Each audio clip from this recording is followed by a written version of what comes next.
नमस्कार, न्यूज़ के खास कार्यक्रम किसका राज तिलक में आपका स्वागत है। मैं हूं देवेंद्र कुशवाहा। चुनाव आचार संहिता लगने के बाद पहली बार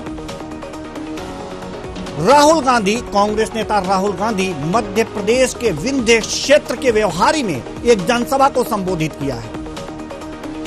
यह पहली बार है। अगर विंध्य क्षेत्र की बात करें तो विंध्य क्षेत्र के इलाके में कुल 30 विधानसभा सीटें आती हैं और इस 30 विधानसभा सीटों पर बीजेपी का 24 सीटों पर कब्जा है, 6 पर कब्जा है सिर्फ कांग्रेस का। ऐसा नहीं है कि बीजेपी का हमेशा से इसमें दबदबा रहा है, लेकिन कभी ये जो विंध्य क्षेत्र था कांग्रेस का गढ़ रहा करता था, लेकिन 2003 में, माफ कीजिएगा, 2003 में बीजेपी ने 18 सीटें जीती थी और कांग्रेस ने 4 सीटों पर जीत हासिल की थी। 2008 में 24 सीटों पर जीती थी। 2013 में जो बीजेपी है उसको 16 सीटें मिली थी और 2018 में 24 सीटों पर इसने कब्जा जमाया। 6 सीटें इसके खाते में गई। आज वही विंध्य क्षेत्र है, वही विंध्य क्षेत्र का व्यवहारी विधानसभा है जहां पर राहुल गांधी ने जनसभा को संबोधित किया है। राहुल गांधी यहां पर आए, इस विंध्य क्षेत्र में अपने गढ़ को एक बार पुनः मजबूत करने की कवायद कर रहे हैं। अपने गढ़ को पुनः जो है अपना गढ़ बनाना चाहते हैं, जो अब बीजेपी का गढ़ बन चुका है। कुल मिलाकर के 30 विधानसभा सीटें हैं विंध्य क्षेत्र में और विंध्य क्षेत्र की 30 विधानसभा सीटों पर 24 सीटों पर बीजेपी का कब्जा है, लेकिन ये कभी कांग्रेस का गढ़ रहा करता था। स्थितियां ये हैं कि यहाँ पर राहुल गांधी आज आए हैं, जनसभा को संबोधित किए हैं। देखना होगा कि इनका प्रभाव कितना होता है, क्या यहाँ पर इन्होंने कुछ कहा है, यह भी हम आपको सुनवाएंगे। लेकिन इससे पहले हम आपको बता दें कि विंध्य क्षेत्र की एक बार पूरी हिस्ट्री हम आपको बताते हैं। आइए हम ग्राफिक्स के माध्यम से आपको कुछ जरूरी बातें समझाते हैं कि क्या है यहाँ की स्थितियां।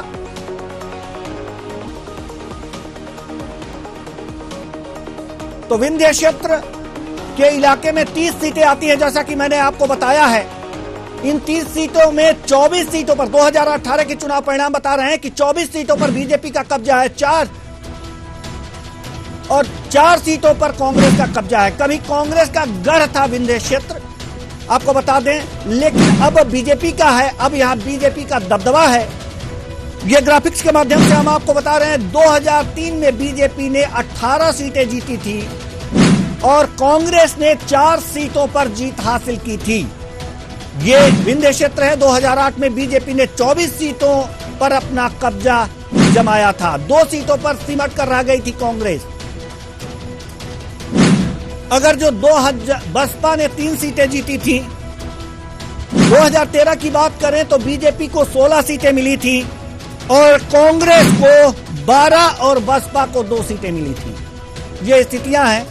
विंध्य क्षेत्र की 2018 में कांग्रेस को नाकामी मिली थी, जैसा कि मैंने पहले ही बताया। विंध्य में कमलनाथ का जादू नहीं चला और मात्र 6 सीटों पर सिमट कर रह गई। पिछले चुनाव में 17 चुनाव हारे और जो है 30 में से कांग्रेस को 6 सीटें मिली थी। आज हम इसी मुद्दे पर चर्चा करेंगे कि आखिर विंध्य क्षेत्र में ये कैसे हारते रहे, लेकिन हम बीच में आपको सुनवाएंगे कि राहुल गांधी ने यहाँ क्या कुछ कहा है। लेकिन चर्चा की तब तक शुरुआत करते हैं और इस चर्चा में जो शामिल हैं उनसे आपका परिचय करा दे। गिद्धीर जी बीजेपी प्रवक्ता, राम पांडे जी कांग्रेस प्रवक्ता, एल द्विवेदी जी वरिष्ठ पत्रकार। तीनों मेहमानों का बहुत बहुत स्वागत है हमारे इस कार्यक्रम में। चर्चा की हम शुरुआत करेंगे राम पांडे जी आपसे। राम पांडे जी, सवाल आपसे हम शुरू करें। आप तक मेरी आवाज पहुंच रही है? पहले हम ये जांच लें, आप मुझे सुन पा रहे हैं राम पांडे जी? शायद राम पांडे जी तक हमारी आवाज नहीं पहुंच पा रही है, तो हम गिद्धीर जी से जी मेरी आवाज राम पांडे जी तक पहुंच रही है। तो राम पांडे जी, सवाल यहाँ पर यह है कि कांग्रेस का गढ़ कभी रहा करता था जी, ये विंध्य जो क्षेत्र है, 30 विधानसभा सीटें हैं, कभी कांग्रेस का गढ़ रहा करता था, अब बीजेपी का दबदबा है। कहां कमी हो गई? राम पांडे जी, सवाल आपसे है। ओके, आवाज आ रही है? जी, आपकी आवाज आ रही है। जी जी। सवाल क्या पूछा कि आपने जी पहले जी, हम एक बार और कांग्रेस की दोहरा सीट देते हैं कम क्यों रह गई? इसको। एक बार और हम दोहरा देते हैं। देखिए, हमने पूछा कि जो विंध्य का क्षेत्र है जहां पर राहुल गांधी आज व्यवहारी में आए हैं, कभी विंध्य जी क्षेत्र जो है कांग्रेस का गढ़ रहा करता था, लेकिन 2018 के विधानसभा जी चुनाव के परिणाम की बात करें तो यहां पर 30 में से 24 सीटें बीजेपी लेकर के अपना दबदबा कायम किए हुए है। मात्र 6 सीटों पर कांग्रेस सिमट गई।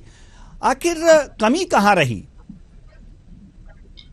जी। कर्नाटक में भी तो बीजेपी का दबदबा था, जी हिमाचल में भी था। जी। ठीक है, तो ये दबदबा आते जाते रहते हैं। हम्म बात है केवल सच की और झूठ की। हम्म कांग्रेस चुनाव हारे या जीते, हम्म कांग्रेस सच की राजनीति नहीं छोड़ती है। हम्म और बीजेपी चुनाव हारे या जीते, हम्म बीजेपी झूठ की राजनीति नहीं छोड़ती है। हम्म बीजेपी कभी झूठ पे सफल होती है, हम्म कभी असफल होती है। हम्म झूठ के माध्यम से बीजेपी ने लोकसभा चुनाव तक जीत लिया, हम्म, तो फिर ये बिंद कौन सी बड़ी बात है। जी।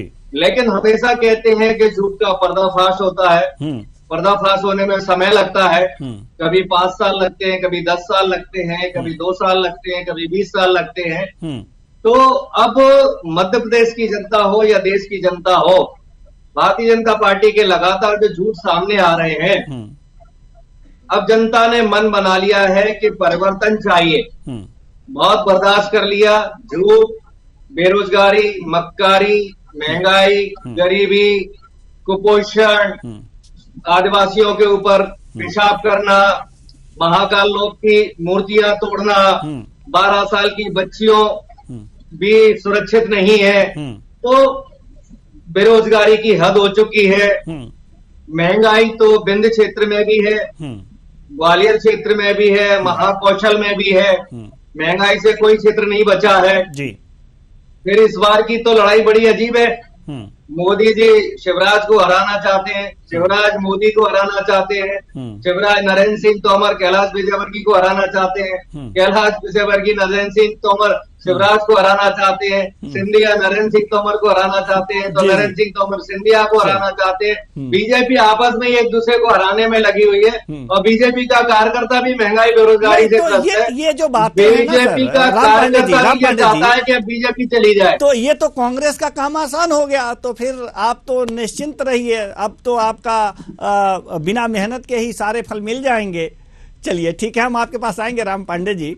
बीजेपी से हमारे साथ गीतधीर जी भी जुड़े हुए हैं। गीतधीर जी, जैसा कि राम पांडे जी कह रहे हैं कि दबदबा कभी जो होता है वो कभी किसी का होता है, कभी किसी का होता है, कभी झूठ काम कर जाता है, कभी सच्चाई हार जाती है, कभी सच्चाई काम करती है। और बीजेपी का झूठ काम कर गया 2018 में, इसलिए वहां दबदबा हो गया। अब झूठ का पर्दाफाश हो जाएगा। तो राहुल गांधी वहां पर झूठ का पर्दाफाश करने ही आए थे, तो क्या अब वो दबदबा विंध्य क्षेत्र से आपका हट जाएगा, बीजेपी का हट जाएगा? देखिए, राम पांडे जी ने अभी स्वयं जो है एक्सेप्ट किया है, स्वयं कबूल किया है कि भारतीय जनता पार्टी की सरकार बन रही है, उनकी सरकार जो है वो नहीं आ रही है। जहां तक के झूठ और सच की बात कर रहे हैं, नहीं, उन्होंने तो स्वीकार ये थोड़ी किया है। उन्होंने तो ये कहा है कि एक दूसरे को हराने में लगे हुए हैं कांग्रेस दबदबे की जो जी देखिए, दबदबे की जो बात कर रहे हैं, भारतीय जनता पार्टी किसी दबदबे की बात नहीं करती है, ना ही बनाना चाहती है और ना कभी बनाया है। हम तो जनता के सेवक हैं। हम तो देखिए पैर पूछ के सेवा करते हैं जनता की, जनता के जनहितैषी कामों को जनता तक के पहुंचाते हैं, उनके जनहितैषी नीतियों को बनाया जाता है जो उन तक के पहुंच जाएं, इसका ध्यान रखा जाता है। भारतीय जनता पार्टी जो है एक सेवक के रूप में कार्य करती है, कोई दबदबा बनाने के लिए कार्य नहीं करती जो कांग्रेस करती होगी। लेकिन भारतीय जनता पार्टी का कोई लक्ष्य नहीं है। हम तो राष्ट्र को सर्वोपरि मान के, हमारे जो जनता है इसको ही हम एक मंदिर का भगवान मान के हम पूजा करने का कार्य करते हैं। जनता की सेवा जो है हम इसलिए कर रहे हैं क्योंकि हम अपने भगवान की सेवा कर रहे हैं। तो निश्चित रूप से अगर कांग्रेस को इसमें झूठ सच दिखता है तो दिखता रहे, कोई दिक्कत नहीं है। लेकिन इनकी डोर जो है वो इतनी कमजोर हो गई है कि टूटती दिख रही थी पिछली बार। कैसे टूटती दिख रही थी मैं ये भी बताता हूँ। इन्हीं के एक वरिष्ठ नेता, देखिए वैसे तो इन्होंने हमारे इतने वरिष्ठ मंत्रियों का नाम लिया, किसी के आगे जी नहीं लगाया, किसी के आगे चरी नहीं लगाया। निश्चित रूप से दिखता है शायद कमलनाथ जी ने भी ऐसा ही किया होगा, तभी इनके राहुल राहुल भैया जो विंध्य क्षेत्र से आते हैं और एक कद्दावर नेता माने जाते थे, उन्हीं ने ऐसा कहते हैं कि आप पार्टी की एंट्री करवा के आप पार्टी को जितवाया, क्योंकि शायद उनकी अवहेलना हो रही थी इनकी पार्टी में। निश्चित रूप से कांग्रेस को वो डर जो है, वो भय जो है, वो और सता रहा था, इसलिए इनके पूर्व राष्ट्रीय अध्यक्ष वो भी ऐसे झूठे राष्ट्रीय अध्यक्ष जी जो 10 दिन में मुख्यमंत्री बदलने का झूठा वादा करके गए थे मध्य प्रदेश की जनता के साथ में, उनको आना पड़ता है और एक बार फिर वो शायद झूठ का पुल बांधने की तैयारी कर रहे होंगे।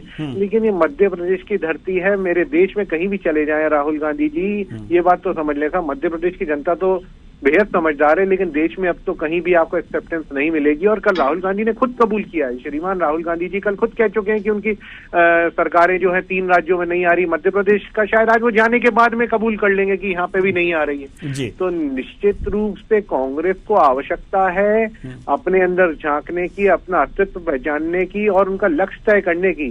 ये वही पार्टी है जो अभी तक के चेहरों की घोषणा नहीं कर पाई और करेंगे भी कहाँ से, इनके पास चेहरे हैं नहीं। तो ऐसी पार्टी को तो दूसरों के ऊपर इल्जाम लगाने से पहले अपने कार्यकर्ताओं को तैयार करिए, जनता की सेवा के लिए जो कार्य करे हैं, जिनकी आपने कल्पना भी नहीं करी होगी। वैसे तो मैं कांग्रेस के लिए कहना चाहूंगा, तब वो हम कर चुके हैं, लेकिन फिर भी अगर ऐसा कोई रूपरेखा आपने बनाई तो उसको जनता के बीच में लेकर जाइए, हम तो शुभकामनाएं देते हैं। और क्योंकि जनता का जो निर्णय होगा वो सर्वोपरि होगा, लेकिन झूठ सच की बात जो है इसका निर्णय तो जनता करती है, कांग्रेस कौन होती है निर्णय करने वाली। ये तो झूठ की दुकान, मोहब्बत की दुकान, ऐसी बातें बोल के जो है झूठ जितना परोस रहे थे उतनी मुंह की खा के आते हैं, चाहे इनके वरिष्ठ नेता हो, चाहे इनके गली मोहल्ले के नेता हो। अब ये बात मैं इसलिए बोल रहा हूँ क्योंकि ना गली मोहल्ले में काम हो रहा है, ना इनके वरिष्ठ नेता कहीं और काम करते हुए दिख रहे हैं। हर जगह कांग्रेस का विरोध होता है। जहां कांग्रेस जाती है, खास करके इनके श्रीमान राहुल गांधी जहां पे भी अपनी उपस्थिति दर्ज करवाते हैं, वहां तो कई बार मजाक में और उपास में भी कहा जाता है कि साहब अब तो भाजपा पक्की आ रही है। तो शायद हो सकता है कि राहुल गांधी जी से यही अपेक्षा है मेरी तो कि आज जाके वो घोषणा कर देंगे कि कांग्रेस जो है वो मध्य प्रदेश से भी जा रही है। चलिए ठीक है, हम आपके पास आएंगे। हमारे साथ वरिष्ठ पत्रकार एल द्विवेदी जी भी मौजूद हैं। एल द्विवेदी जी, हम आपके पास आना चाहेंगे और सवाल वही है कि विंध्य क्षेत्र में आखिर कांग्रेस का दिन प्रतिदिन गिरता औसत, ये कह सकते हैं कि साख का कारण क्या है? और बीजेपी लगातार अगर जो देखा जाए 2003 से 2008, 2013, हाँ 2013 में कुछ सीटें जरूर कम हुई थी, 24 से घटकर 16 आई थी, लेकिन 2018 में पुनः 24 के आंकड़े पर पहुंच गई। आखिर कमी कहाँ रह गई थी कांग्रेस में? हालांकि राम पांडे जी इस कमी को तो बताए नहीं, हम आपसे जानना चाहते हैं कि आखिर कमी कहाँ रह गई।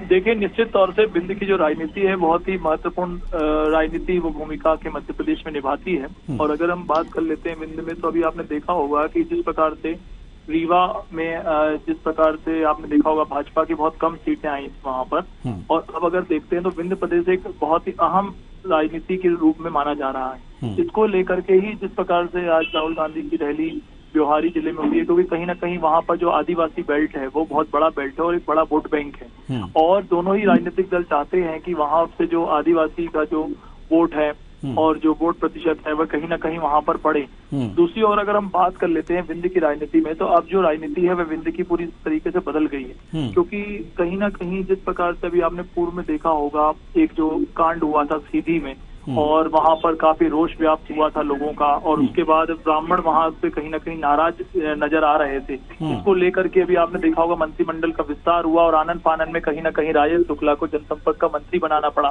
तो कहीं ना कहीं सरकार उसमें दबाव में कहीं ना कहीं दिखी थी। तो विंध्य की राजनीति बहुत ही अलग प्रकार की राजनीति होती है, और यहाँ पर अनुमान और कायस लगाना मुश्किल है कि जनता किसके पक्ष में वोट करेगी और किसके पक्ष में वोट नहीं करेगी। जी, तो यहाँ अनुमान लगाना मुश्किल है और इसीलिए राजनीतिक दल भी अनुमान नहीं लगा पाते हैं, और इसलिए परिणाम जो है कुछ अलग ही आ जाते हैं।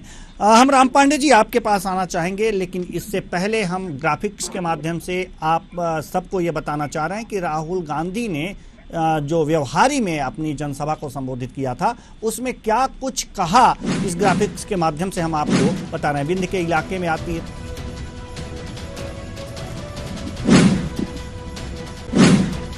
ये बीजेपी नेता आदिवासियों के साथ अभद्रता करते हैं, ऐसा राहुल गांधी ने कहा है। एमपी में होता है मरे लोगों का इलाज, ऐसी बातें कही हैं राहुल गांधी ने। राहुल ने किया आडवाणी की किताब का जिक्र भी राहुल गांधी ने किया है यहाँ पर। ये करोड़ युवाओं का भविष्य बीजेपी ने बर्बाद किया है, ऐसा उन्होंने कहा। और आदिवासियों की जगह वनवासी शब्द का उपयोग करते हैं। ये महत्वपूर्ण जो बातें हैं राहुल गांधी ने कही हैं। अब चर्चा की पुनः शुरुआत करेंगे। राहुल गांधी ने ये सारी बातें कही हैं, ग्राफिक्स के माध्यम से हमने आपको बताया। राम पांडे जी, हम आपके पास आना चाह रहे हैं। हालांकि आपने ये जिक्र नहीं किया कि आखिर क्या कारण रहा है। अनुमान लगाना भी कठिन है, जैसा कि एल द्विवेदी जी ने भी कहा है, जनता का मन पढ़ना भी बहुत कठिन होता है। और शायद कांग्रेस जनता का मन नहीं पढ़ पाई, और इस बार हो सकता है कि बीजेपी भी ना पढ़ पाए। अगर जो बीजेपी नहीं पढ़ पाएगी तो कांग्रेस को लाभ मिलेगा। राहुल गांधी जी का व्यवहारी में आना आचार संहिता लगने के बाद पहली बार अब मध्य प्रदेश में एक जनसभा को उन्होंने संबोधित किया है, और आडवाणी जी के पुस्तक का भी उन्होंने जिक्र किया है। साथ ही साथ तमाम बातें की हैं। क्या लगता है कि इस बार जनता की नब्ज कांग्रेस पकड़ लेगी, और वो कौन से मुद्दे होंगे जिनको उठाएगी तो विंध्य क्षेत्र में जनता की नब्ज कांग्रेस के हाथ में आ जाएगी? देखिए, मुझे जहां तक याद है और पता है कि विंध्य क्षेत्र भी मध्य प्रदेश में आता है। हम लोग विंध्य क्षेत्र की ऐसे बात कर रहे हैं जैसे वो तमिलनाडु में आता हो या आसाम का कोई पार्ट हो। मध्य प्रदेश में 2018 के चुनाव में कांग्रेस की सीटें ज्यादा थी, बीजेपी की कम थी, वोट प्रतिशत लगभग बराबर था। 2018 के बाद बेरोजगारी बढ़ी है, महंगाई बढ़ी है, अपराध बढ़े हैं, भ्रष्टाचार बढ़ा है, एंटी इनकम्बेंसी सरकार के प्रति बढ़ी है, एंटी इनकम्बेंसी के नेताओं के प्रति बढ़ी है। तो 40-40% दोनों पार्टियों को वोट मिला था। अभी जिस तरह से मध्य प्रदेश की हवा चल रही है, ये हवा बताती है कि कम से कम 10% वोट कांग्रेस का बढ़ चुका है। कम से कम 50-60 सीटें कांग्रेस की बढ़ चुकी हैं, और ये हम सब देख रहे हैं। भाई, पिछला जब चुनाव हुआ था तब इन्होंने ये महाकाल लोक घोटाला सामने नहीं आया था। महाकाल लोक, जैसा कि राहुल गांधी जी ने कहा कि महाकाल भगवान से भी चोरी कर ली, वहां भी घोटाला कर दिया, ईश्वर की मूर्तियां भी खंडित हो गई, हाथ पैर टूट गए। 2018 के घोटाले में ये पटवारी घोटाला नहीं था, जिसमें जो चुने हुए लोग थे, जो सिलेक्ट हो चुके थे, उन्होंने स्वयं स्वीकार किया कि हम 15-15 लाख देकर पटवारी बने हैं। कारमबान जो घोटाला था वो पिछले चुनाव में नहीं था। अभी आदिवासी क्षेत्र में भारतीय जनता पार्टी के नेता ने जो आदिवासी के ऊपर पेशाब की है, वो पिछले चुनाव में नहीं था। जो कई घोषणाएं भारतीय जनता पार्टी ने की थी, अतिथि विद्वानों को परमानेंट करेंगे, कई बातें थी, वो नहीं थी। इस बार चुनाव में क्या हुआ? 2018 में कमलनाथ जी ने कहा था कि हम 100 रुपए में 100 यूनिट बिजली देंगे, तो वह जनता ने देखा कि हमने 100 रुपए में 100 यूनिट बिजली दी। हमने कहा किसानों का कर्ज माफ करेंगे, 27 लाख किसानों का कर्ज माफ हुआ। हमने कहा भोपाल इंदौर में मेट्रो चालू करेंगे, वहां मेट्रो की शुरुआत लगभग हो चुकी। तो जो भी हमने कांग्रेस ने वादे किए थे, तो वो लगभग कमलनाथ जी ने पूरे किए। और सबसे बड़ी बात, 2018 के चुनाव में कमलनाथ जी के पास केवल 3 महीने का समय था, अब 2020 से 3 साल का समय है। तो जो कमलनाथ जी 3 महीने में भारतीय जनता पार्टी को धूल चटा सकते हैं, आप समझ सकते हैं उनकी क्षमताएं कितनी है। वो 3 साल में क्या करेंगे? 3 साल के अंदर उन्होंने संगठन को मजबूत किया है, निचले स्तर पर संगठन को मजबूत किया है, मंडलम स्तर पर, ब्लॉक स्तर पर, बूथ स्तर पर, एनएसयूआई को, यूथ कांग्रेस को, किसान कांग्रेस को, महिला कांग्रेस को।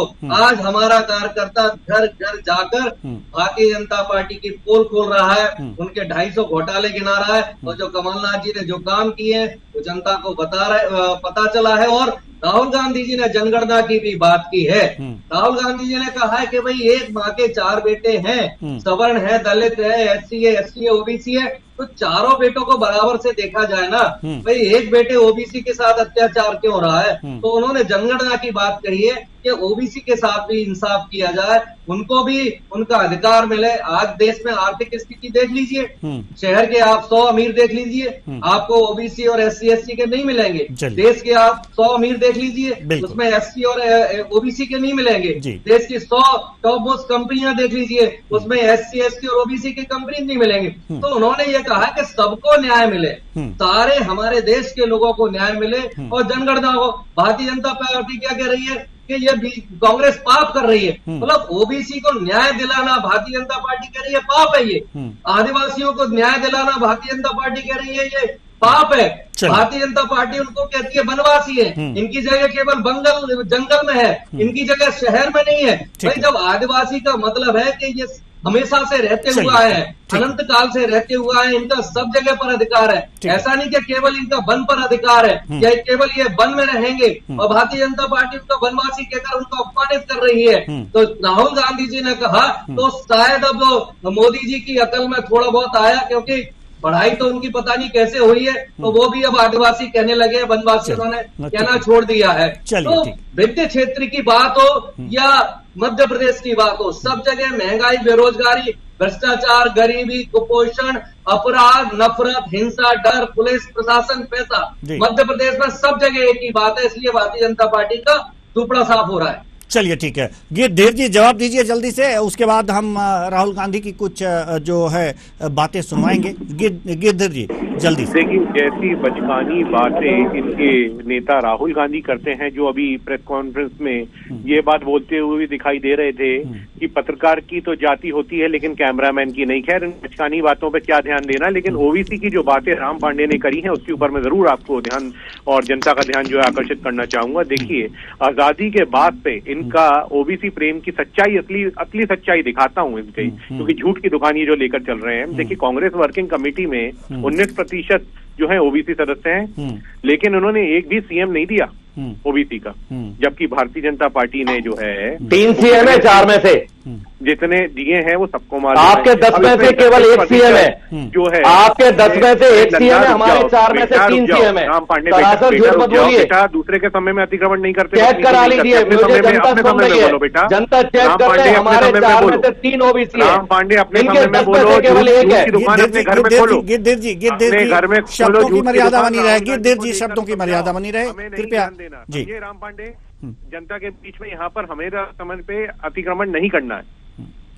देखिए, ये झूठ की दुकान जो है ये सामने साफ साफ दिख रही है, उनकी बौखलाहट साफ साफ दिख रही है। राहुल गांधी जो बोल रहे हैं वो भी साफ साफ दिख रहा है, और राम पांडे उनका समर्थन करते हुए जो झूठ पे और जो है छाप लगा रहे हैं ये भी साफ साफ दिख रहा है। तो निश्चित रूप से 31% ओबीसी सीएम बनाए हैं भारतीय जनता पार्टी ने हिंदुस्तान में। यह है कांग्रेस एक है वर्तमान में, चेक कर लीजिए। केवल और केवल झूठ बोलती है कांग्रेस पार्टी। ओबीसी पूरा देश आपको सुन रहा है, मुझे सुन रहा है, और कांग्रेस के 4 में से 3 है। कांग्रेस के पास में कोई मुद्दे नहीं है। जनहितैषी कोई कार्य ना कमलनाथ ने किया है, तो ना आज मुझे आपको सब ना ये राम पांडे को भूपेश बघेल ओबीसी के पास में कोई कार्य नहीं। जहां तक के बात आ रही है कि पूर्व राष्ट्रीय, तो मुझे तो समझ में नहीं आता कि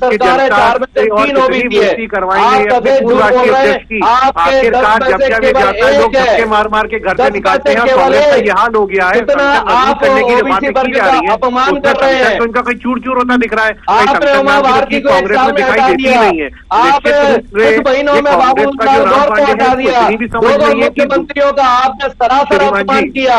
बीच में पांडे बेटा चुप रहो, अपने समय में अतिक्रमण भगा दिया। राम पांडे अपने समय में बेटा अतिक्रमण करना कर रहे हैं। ये जनता आप 90 में से केवल 3 अधिकारी ओबीसी के हैं, 3 केवल ओबीसी के केंद्र सरकार में, 90 में से मात्र 3 केवल। गिरधर जी कृपया शब्दों की मर्यादा बनी रहे। डिबेट की मर्यादा बनाए रखने के लिए शब्दों की मर्यादा जरूरी है। चलिए, राम पांडे मेरे समय में अतिक्रमण क्यों कर रहे हैं? चलिए ठीक है। देखिए, विषय मैं एक बार फिर से क्लियर कहना चाहूंगा जनता के सामने, मुझे 2 मिनट का समय दीजिए। 31% OBC CM Bharatiya Janata party ने देश में। नाम बताइए, 10 में से 4 के नाम बताइए। राम पांडे आपकी 10 अपने समय में बोलो बेटा, राम पांडे अतिक्रमण नहीं करना। अपने समय मैं में आपको अतिक्रमण चार में करोगे से तीन नाम बता रहा हूं। गिद्धेर जी, जनता देख रही है आपको। एक मुझे- बार और मैं कहूंगा आपसे कि शब्दों की मर्यादा बनाए रखें। लेकिन मेरा भी आपसे आग्रह है कि राम पांडे को बीच में से जी, अतिक्रमण राम करने से पांडे जी रोकें। निवेदन है, अतिक्रमण करने राम में पांडे कोई जी चलता है। निवेदन ये है, झूठ क्यों बोल रहे भारतीय हैं? राम जनता पार्टी पांडे की जी, सरकार है। राम पांडे जी, चलिए आपका ठीक है, नाम ठीक है, बताइए। ठीक है, मैं नाम बता रहा हूँ, आप नाम बताइए। हम एल द्विवेदी जी के पास जाना चाह रहे हैं, अतिक्रमण यही करने से बताएंगे विरोध कि करता है राम वास्तव में पांडे ओबीसी से सीएम ध्यान कितने रखना। बनाए गए।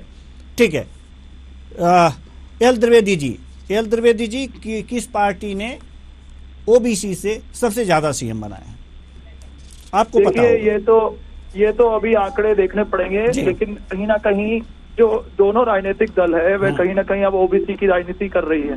अब ये तो देखना पड़ेगा किस परिस्थितियों में किसने कब ओबीसी के सीएम बनाए हैं। जी। लेकिन कहीं ना कहीं आप देख रहे होंगे दोनों राजनीतिक दल अब ओबीसी की गणना के विषय में बात कर रहे हैं, लेकिन कहीं ना कहीं भारतीय जनता पार्टी इसमें बैकफुट पर आती हुई नजर आ रही है, क्योंकि सीधे तौर पर जिस प्रकार से राहुल गांधी ने कहा है कि अगर उनकी सरकार आती है तो कहीं ना कहीं वो ओबीसी की जनगणना कराएंगे, जिस प्रकार से अभी बिहार में हमने देखे आंकड़े, और उसके बाद उन्होंने राजस्थान में भी बोला है, और मध्य प्रदेश में भी ऐसे कयास लगाए जा रहे हैं कि अगर तो सरकार आती है तो ओबीसी की गणना वो कराएंगे। तो ये एक बहुत ही महत्वपूर्ण विषय है और इसको मानना भी पड़ेगा, क्योंकि कहीं ना कहीं केंद्र में अगर जो सरकार है, मोदी सरकार, वह कहीं ना कहीं इससे पीछे हट रही है, और जो कांग्रेस है उसने इसको मुख्य मुद्दा मानते हुए इसको फ्रंट फुट पर इस मुद्दे को लेते हुए सभी देश से उन्होंने अपील भी की है कि अगर हमारी प्रदेशों में सरकार आएगी तो हम इसका गणना कराएंगे। तो इस मुद्दे को लेकर के एक कहीं ना कहीं एक जो रोष व्याप्त है कांग्रेस का, वह पूरे देश में है कि केंद्र की सरकार ये गणना क्यों नहीं करा रही आखिर। चलिए ठीक है, ये इस गणना पर भी राजनीति हो रही है, लेकिन अभी हम आप तीनों मेहमानों को रोकना चाहेंगे, क्योंकि राहुल गांधी ने आडवाणी की पुस्तक पर क्या कुछ कहा है, पहले वो सुन लेते हैं, उसके बाद फिर चर्चा करेंगे। जी, आडवाणी जी ने अपनी किताब में लिखा था, उन्होंने एक किताब लिखी थी और किताब में लिखा था कि जो आरएसएस और बीजेपी की सच्ची लेबोरेटरी, मतलब सच्चा कारखाना गुजरात में नहीं है मगर मध्य प्रदेश में है, ये उनका कहना था। तो जब मैं इस भाषण की तैयारी कर रहा था तो मैंने सोचा, आडवाणी जी ने कहा था कि मध्य प्रदेश उनकी लेबोरेटरी है, उनका कारखाना है, तो चलो देखते हैं आरएसएस और बीजेपी की लेबोरेटरी में, कारखाने में ये क्या क्या काम कर रहे हैं। दो तीन उदाहरण आपको देना चाहता हूं। बीजेपी की लेबोरेटरी में मरे हुए लोगों का इलाज किया जाता है और उनका पैसा चोरी किया जाता है। तो अभी आपने सुना कि राहुल गांधी ने क्या कुछ कहा। व्यवहारी में उन्होंने कहा कि जो लाल कृष्ण आडवाणी हैं, इन्होंने एक पुस्तक लिखी थी और उसे कहा था कि मध्य प्रदेश जो है वो आरएसएस और बीजेपी की लेबोरेटरी है, कारखाना है, यानी कि प्रयोगशाला है। और तो राहुल गांधी इस कारखाने को देखने आए कि इसमें क्या बनता है। तो उन्होंने देखा कि यहाँ मरे हुए लोगों का इलाज होता है और उसका पैसा जो है हजम किया जाता है। मध्य प्रदेश पर आरोप है, मध्य प्रदेश की सरकार पर आरोप है, और ये बड़ा आरोप है कि मरे हुए व्यक्ति का इलाज होता है। गिद्धेर जी, राहुल गांधी क्या कह गए? सवाल आपसे। गिद्धेर जी, हम आपके पास जी, हम आपसे सवाल कर रहे हैं। चलिए, गिद्धेर जी से हमारा संपर्क टूट गया है, तो हम कांग्रेस प्रवक्ता राम पांडे जी के पास आना चाहते हैं। राम पांडे जी, सवाल यहां पर यह है कि आखिर राहुल गांधी कहना क्या चाहते थे, विस्तार से समझाइए। ये आयुष्मान घोटाले के बारे में बता रहे थे। आयुष्मान घोटाला ये घोटाला है कि उसमें पैसा दे दिया जाता है सरकार की ओर से और वापस से वही पैसा घोटालेबाज और भ्रष्टाचार किए हुए लोगों के पास पहुंच जाता है। तो जो पेशेंट की जो लिस्ट आई थी, उन लोगों की लिस्ट आई थी जो लोग दुनिया को छोड़कर जा चुके हैं। तो जो लोग दुनिया को छोड़कर जा चुके हैं, स्वर्गवासी हो चुके हैं, दिवंगत हो चुके हैं, उनका तो इलाज नहीं हो सकता है ना। तो ये घोटाला मीडिया के माध्यम से, आरटीआई के माध्यम से जनता के बीच में आया और मध्य प्रदेश घोटाले में एक ऐसा प्रदेश है जहां सरकारी पैसा सीधे पर्सनल अकाउंट में ट्रांसफर कर लिया जाता है। आप देखिए, इतनी बड़ी भ्रष्टाचार और घोटाला चल रहा है मध्य प्रदेश में कि सीधा सीधा सा सरकारी पैसा पर्सनल अकाउंट में, कभी 33 करोड़, कभी 10 करोड़, कभी 5 करोड़, कभी 20 करोड़। घोटालेबाजों और भ्रष्टाचारियों को कोई डर नहीं है क्योंकि पैसा ऊपर तक जाता है जी, और जिनको कार्रवाई करना है वो उनकी इसमें भागीदारी है। और जो उन्होंने कहा कि आडवाणी जी ने कहा कि मध्य प्रदेश प्रयोगशाला है, तो भारतीय जनता पार्टी की मध्य प्रदेश प्रयोगशाला है और उस लेबोरेटरी है, कारखाना है और उसके प्रोडक्ट है वही नफरत, हिंसा, डर, भ्रष्टाचार, भाई से भाई को लड़ाना, लोगों को दूर करना, महंगाई बढ़ाना, बेरोजगारी बढ़ाना, झूठ बोलना, जुमलेबाजी करना, मारकाट करना, आदिवासियों पर पेशाब करना, जनगणना का विरोध करना, किसी को न्याय मिले तो उसको विरोध करना, कोई बराबरी पर नहीं आ पाए इस बात का विरोध करना। तो जो मध्य प्रदेश में जो कारखाना था आडवाणी जी का, उसके दुष्परिणाम आडवाणी जी को भेजना पड़े। चलिए, क्योंकि हम गलत करते हैं तो परिणाम आते हैं। आज आडवाणी जी को आडवाणी जी बना दिया गया।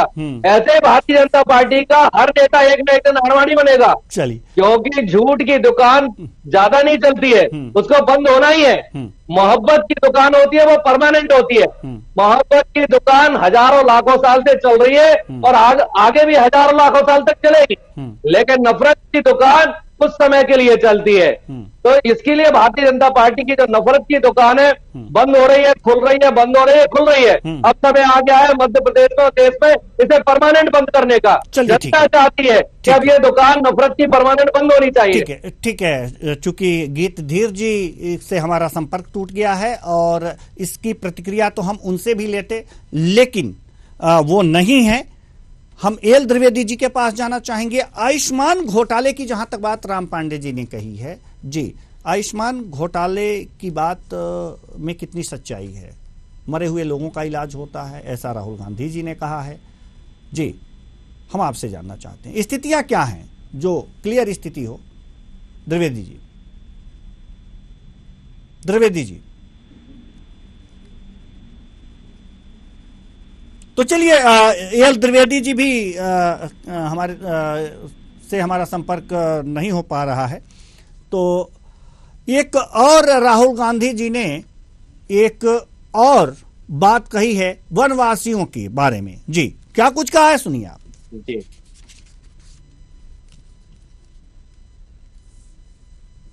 बीच में फर्क क्या है? आदिवासी शब्द का मतलब हिंदुस्तान के वासी जो यहां पहले आए थे। आदिवासी शब्द का मतलब जब पहले हिंदुस्तान आया, पहले लोग जो यहां रहते थे, जो इस जमीन के मालिक थे, उनको हम आदिवासी कहते हैं। मतलब यह कोई खोखला शब्द नहीं है। इसका मतलब हिंदुस्तान की जमीन, जल, जंगल पर आपका सबसे पहला हक बनता है, यह है इसका मतलब। दूसरी तरफ वनवासी मतलब आपका जमीन पे हक नहीं बनता, आप तो जंगल में रहते हो। इसीलिए बीजेपी के लोग, बीजेपी के नेता आदिवासियों पर पेशाब करते हैं, और जब कोविड का समय आता है तो जो जानवर को भी खिलाया नहीं जा सकता, वो मध्य प्रदेश के आदिवासियों को खिलाने की कोशिश करते हैं। सड़ा हुआ अनाज आपको देते हैं। इनका कहना है कि आपको जंगल में रहना है। इनका कहना है कि आपके बच्चों को ना इंजीनियर बनना है, ना लॉयर बनना है, कि आपको बैंक लोन नहीं मिलना चाहिए, आपको आवास योजना में सही पैसा नहीं मिलना चाहिए, क्योंकि आप जंगल के हो, आपको जंगल में रहना चाहिए और आपको जंगल में मरना चाहिए। यह है आदिवासी और वनवासी शब्दों का फर्क। तो ये थे राहुल गांधी, जिन्होंने आदिवासी और वनवासी शब्द के अर्थ बताए। राम पांडे जी, ये अर्थ कहीं डिक्शनरी में है वनवासी और आदिवासी की? अगर जो वनवासी अगर जो कहा जाए, जिनको वनवासी कहा जाता है, उनका जमीन पे कोई हक नहीं होता, जंगल पे कोई हक नहीं होता, और आदिवासियों का होता है। जी, डिक्शनरी में भी है और हमारे हर धार्मिक ग्रंथ में है जी। आप कभी भागवत कथा सुनिए जी। या कभी धार्मिक ग्रंथ पढ़िए, हमेशा यही आता है, आदि से अनंत तक। तो आदि क्या हो गया? मतलब पूर्व में जो अनंत है, शुरुआत, जहां से प्रकृति ब्रह्मांड शुरू हुआ है। तो आदिवासी का मतलब जो सबसे पहले हैं जी। वनवासी, वन मीन्स वन, जंगल। तो जंगल में रहना, क्या जरूरत है नाम बदलने की? क्या जरूरत है अपमान करने की? कांग्रेस सरकारों ने आदिवासियों को जमीन करने के लिए पट्टे दिए थे। भारतीय जनता पार्टी की शिवराज सरकार ने उनके पट्टे छिना लिए, वो पट्टे इधर उधर कर दिए। ये 50,000 करोड़ रुपए का घोटाला है मध्य प्रदेश में। आप समझ सकते हैं, 50,000 करोड़ की आदिवासियों की जमीन छीन कर दूसरों को बांट दी गई है। जब देश आजाद हुआ, कांग्रेस ने आदिवासी वर्ग को सम्मान दिया, उनको रिजर्वेशन दिया कि वो मुख्य धारा में आए, और रिजर्वेशन का परिणाम है कि आज मध्य प्रदेश में से 230 में से 47 सीट हमारे आदिवासी भाइयों के लिए रिजर्व है। कांग्रेस ने यह प्रावधान किया है। आज यदि 47 MLA हर 5 साल में मध्य प्रदेश सरकार दे रही है, तो ये कांग्रेस के कारण दे रही है। मुख्य धारा में लाने का काम किया है, कांग्रेस ने किया है। पंचायतों में उनका रिजर्वेशन किया। आज हजारों लाखों देश के अंदर सरपंच हैं, हजारों जनपद सदस्य हैं, हजारों जिला पंचायत अध्यक्ष हैं, सैकड़ों सांसद हैं। ये कांग्रेस ने उनको मुख्य धारा में लाने का काम किया। भारतीय जनता पार्टी वनवासी कहकर उनका अपमान कर रही है कि आप शहरों में रहने लायक नहीं है, आप विधानसभा में बैठने लायक नहीं है, आप संसद में बैठने लायक नहीं है, आप तो वन में जाकर रहिए। ये उनका अपमान किया जा रहा है। और कभी कभार किसी आदिवासी को यदि किसी पद पर भारतीय जनता पार्टी बिठा देती है, तो अधिकार छीन लिए जाते हैं। हमारी महामहिम आज आदिवासी समाज से है राष्ट्रपति। यदि उन तक किसी को उनसे मिलना है तो प्रधानमंत्री से परमिशन लेना पड़ती है, प्रधानमंत्री कार्यालय से लेना पड़ती है। ये सतपाल मलिक जी ने कहा है, जो भारतीय जनता पार्टी के 4 राज्यों के राज्यपाल रहे हैं। वो कहते हैं कि राष्ट्रपति जो आदिवासी वर्ग है वो किसी से मिल नहीं सकती है, उन्हें किसी से मिलने के लिए प्रधानमंत्री कार्यालय से परमिशन लेना पड़ती है। इतना आदिवासियों का दमन किया जा रहा है भारतीय जनता पार्टी की सरकार में। इसलिए राहुल गांधी जी ने जो कहा है, हमारे यहाँ सबको न्याय होना चाहिए, सबको स्वतंत्रता होनी चाहिए, सबको आजादी होना चाहिए, और सबका आर्थिक आधार भी बराबर होना चाहिए। ये नहीं कि सबके सब एक आदमी को अदानी बना दिया जाए और पूरे देश को गरीब बना दिया जाए। आज मोदी सरकार में गरीब और अमीर के बीच की खाई बढ़ती जा रही है। पिछले 10 सालों में अमीरों की आय 16 गुनी बढ़ी है और मध्यम वर्ग और गरीबों की कोई आय नहीं बढ़ी है। ये मोदी सरकार में ये 10 साल का रिकॉर्ड है। केवल टॉप क्लास के जो अमीर है उनकी 16 गुना आय बढ़ रही है और मध्यम वर्गीय और गरीब की कोई आय नहीं बढ़ रही है। चलिए, तो ये असमानता को दूर करना है, सबको बराबर का भाव देना है, सबके साथ न्याय करना है, ये राहुल गांधी जी ने कहा है। चलिए, ठीक है, आपने बहुत अच्छा इसका मतलब बताया। हमारे साथ बीजेपी के प्रवक्ता नहीं है और हमारे साथ जो वरिष्ठ पत्रकार हैं उनसे भी हमारा संपर्क टूट गया है, इसलिए हम इस चर्चा को यहीं विराम देते हैं। आप सभी मेहमानों का बहुत बहुत धन्यवाद, आप आए और अपने अपने विचार साझा किए। राम पांडे जी, आपका भी बहुत बहुत आभार कि आप अंत तक बने रहे। तो कुल मिलाकर के देखा जा सकता है कि किसका राज तिलक होगा। हालांकि आचार संहिता लागू होने के बाद राहुल गांधी पहली बार विंध्य क्षेत्र के व्यवहारी ने जनसभा को संबोधित किया और आडवाणी की पुस्तक की बात भी की। उसमें जो लिखा गया है मध्य प्रदेश एक प्रयोगशाला है, उसकी भी बात की और उन्होंने यह इस प्रयोगशाला में आकर के ये देखा कि यहाँ पर मरे हुए लोगों का इलाज किया जाता है। साथ ही साथ आयुष्मान, यानी कि उनका सीधा मतलब था आयुष्मान घोटाले से। और दूसरी बात जो सबसे महत्वपूर्ण है, उन्होंने आदिवासी और वनवासी जो शब्द हैं उसके मायने भी बताए कि आदिवासी का क्या मतलब होता है और वनवासी का क्या मतलब होता है, जिसका राम पांडे जी ने विधिवत व्याख्या की। तो फिलहाल किसका राज तिलक होगा ये तो देखने वाली बात है। व्याख्याएं हो रहे हैं, आरोप प्रत्यारोप लगाए जा रहे हैं, लेकिन आरोप प्रत्यारोप और जो भी बातें हो रही हैं इन सब का मतलब सिर्फ एक है, वोटों को, मतदाताओं को अपनी तरफ लुभाना। अब विंध्य क्षेत्र में राहुल गांधी कितना मतदाताओं को अपनी तरफ लुभा पा रहे हैं ये देखने वाली बात होगी। फिलहाल इस कार्यक्रम में इतना ही, मुझे दीजिए इजाजत, नमस्कार।